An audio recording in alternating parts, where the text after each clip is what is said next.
हे आपका स्वागत है। मैं विवेक बिंद्रा, मोटिवेशनल स्पीकर। आज एक ऐसे इंसान की बात करूंगा, हो सकता है आपकी आत्मा कांप जाए।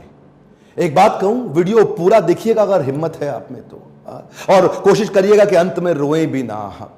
इनका नाम है छत्रपति संभाजी महाराज। आपने छत्रपति शिवाजी महाराज का वीडियो देखा था। यह उनके ज्येष्ठ पुत्र 1657 में इनका जन्म हुआ। बचपन से आखिरी तक केवल संघर्ष। 2 साल की उम्र में ही इनकी माता का देहांत हो गया। मां जीजाबाई, जो छत्रपति शिवाजी महाराज की मां थी, यानी कि इनकी दादी, उन्होंने इनको पालन पोषण किया।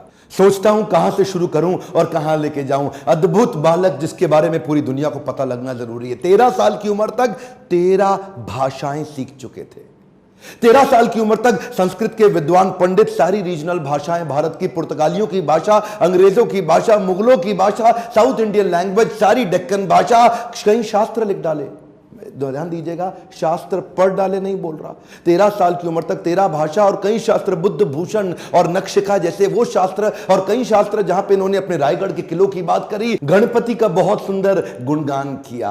हॉर्स राइडिंग, आर्मरी, तीरंदाजी और बॉडी बिल्डिंग, इन सब में तो इतने पावरफुल थे। एक्चुअली ना, अगर आप ध्यान से देखो तो ये एक रेयर कॉम्बिनेशन है शस्त्र और शास्त्र दोनों के।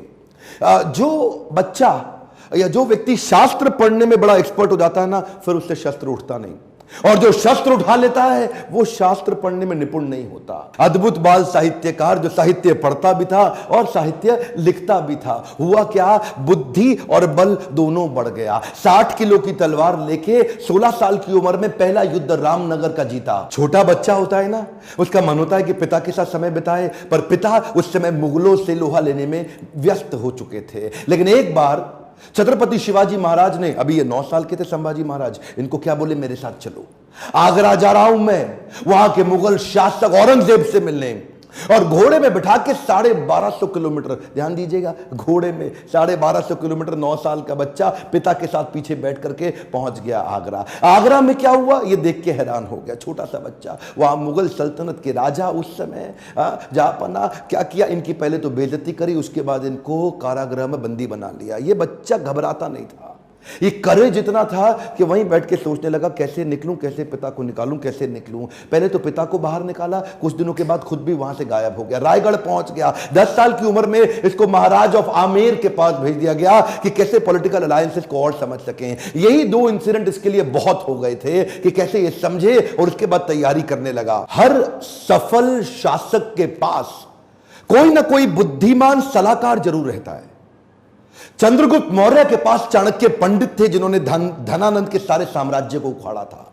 ठीक इसी प्रकार इन्होंने उज्जैन के कवि कलश, उनको अपना सलाहकार, एडवाइजर, फ्रेंड, फिलोसोफर, गाइड बनाया, जो अपनी कविताओं के माध्यम से इनकी विचारधारा को तैयार किया करते थे। इनकी सोचने की क्षमता, इनके बैरियर्स को खत्म करते थे। वो उनके ऐसे महान इंटेलिजेंट एडवाइजर थे जो हमेशा इनके, कवि कलश को हमेशा अपने साथ रखते थे। पिता भी युद्ध लड़ने में बिजी थे, इन्होंने 19 साल की उम्र से पिता के पीछे से अपने रायगढ़ के किले को संभालना शुरू कर दिया। 23 साल की उम्र में 1681 में पिता छत्रपति शिवाजी महाराज, वीर मराठा, उनका देहांत हुआ। इन्होंने 1 मिनट समय नहीं देर गवाया, तुरंत तैयारी करी।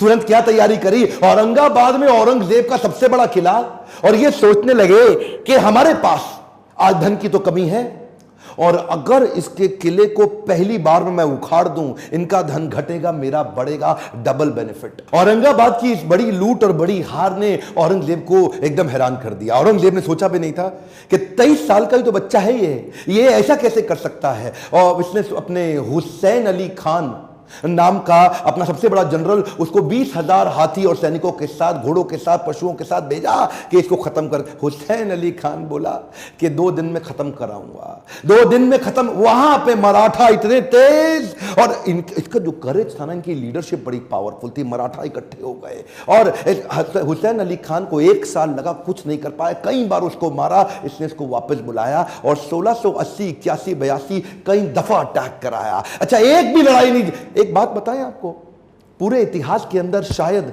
छत्रपति संभाजी महाराज ही अकेला ऐसा योद्धा रहा होगा हमारे देश से जिसने 9 साल के अंदर 120 लड़ाइयां लड़ी लेकिन एक भी नहीं हारा। औरंगजेब सोचा पूरा नॉर्थ तो मैं जीत ही चुका हूं, अब तो केवल डेक्कन बाकी रह गया है। डेक्कन समझते ना, जो उस समय का जो दक्षिण था, अहमदनगर से नीचे लेके जो आज का केरला, कर्नाटका, तमिलनाडु, आंध्रा, हैदराबाद, जितना भी आज पूरा देखते हैं महाराष्ट्र मिला के, वो सोचा कि बस ये डेक्कन जीतना बाकी रह गया है।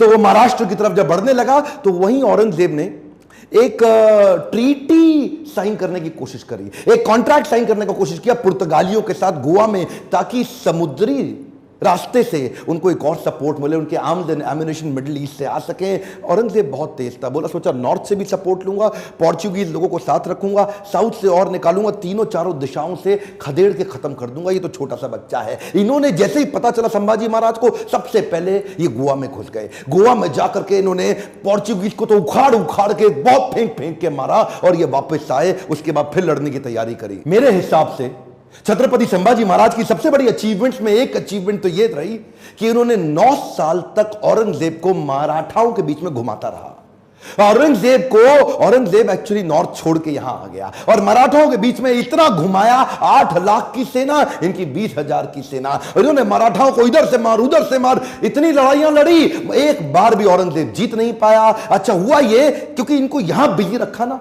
जरा ध्यान दीजिएगा, तो उधर नॉर्थ में डेक्कन में बिजी रख करके उधर नॉर्थ में पंजाब के अंदर, बुंदेलखंड के अंदर, राजस्थान के अंदर स्वदेशी सल्तनतें वापस तैयार होने लगी। उधर 9 साल का गैप मिल गया ना, तो 9 साल के अंदर स्वदेशी ताकतें फिर खड़े होने लगी। हमारे देश के हिंदू राजा वापस आए मुगलों से लड़ने के लिए। ये इसको गोल गोल घुमाते रहे, इतना गोल गोल घुमाया कि पूरे भारत को जीतने का गोल हाथ से छूट गया। गोल गोल घूमा, गोल नहीं पूरा हुआ। औरंगजेब वो कहां रुकने वाला था, उसने नई तरकीबें लगानी शुरू कर दी। नीचे से सिद्दीस को साथ में लिया, मैसूर के राजा को अपने साथ में लाया, पुर्तगालियों को फिर ताकतवर बनाया, चारों तरफ से घेरने की कोशिश करी मराठाओं को। लेकिन ये उम्र से तो छोटे थे, लेकिन उम्र इनके लिए कोई बड़ी बात थी नहीं। ऐसे courageous, confident, powerful in decision making, leadership बड़ी अद्भुत, उम्र से काफी आगे चल रहे थे।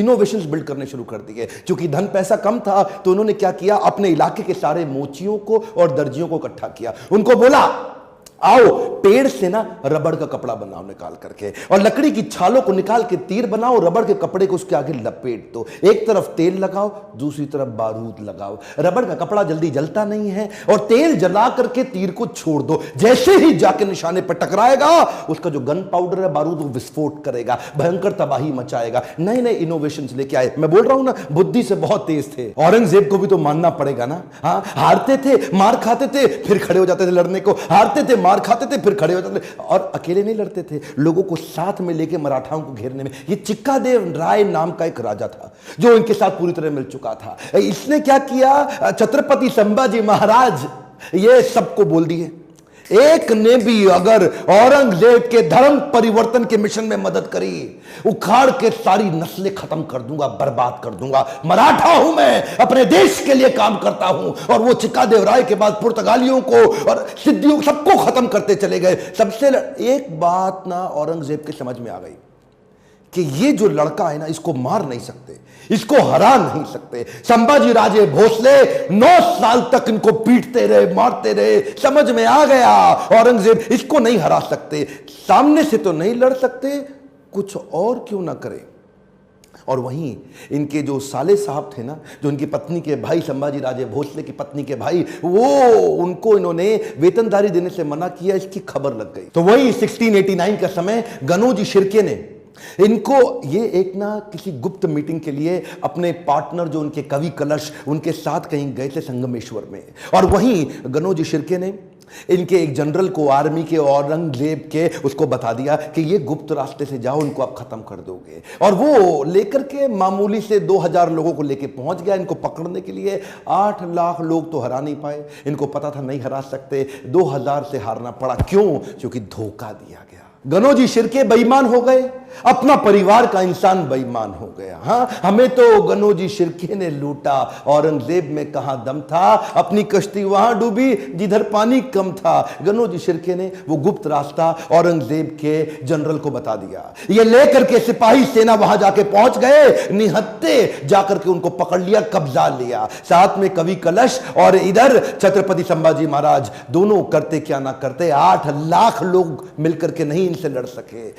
चोरी से इनको जाके पकड़ लिया। औरंगजेब अंदर तक खुन्नस खाया हुआ था संभाजी महाराज से। कवि कलश संभाजी महाराज को लेके ऊंट से उल्टा टांग दिया, उल्टा टांग के पूरे शहर में घुमाया, बहुत मारा पीटा, लोगों को बोला इन पे मूत्र त्यागो, इनको मारो, पत्थर फेंको। उसके बाद बुला के बोला 3 प्रश्न, मराठा किंगडम मेरे हवाले कर दो, ट्रिब्यूटरी प्रिंस बना दूंगा, जो सोना गहना छुपाया चोरी किया है मुझको वापस कर दो, और किसने तुम्हारी मदद करी उसका नाम बताओ, तीसरा अपना धर्म परिवर्तन कर लो। ये 3 काम कर लो, आज ही जीवित बचोगे और मेरे साथ रहोगे, ताकतवर बना दूंगा तुमको। संभाजी महाराज और कवि कलश की आंखों में इतना सा भी डर नहीं था। उसको बोले कि मैं मराठाओं की जमीन तुम्हारे नाम नहीं करूंगा, अपने धर्म का बलिदान नहीं करूंगा, 1000 बार मारो, अगली बार फिर जन्म लूंगा, अपने ही धर्म में लूंगा। रुका नहीं औरंगजेब। इन दोनों ने अन्न जल का त्याग कर दिया और शरीर को लेकर सुन्न हो गए।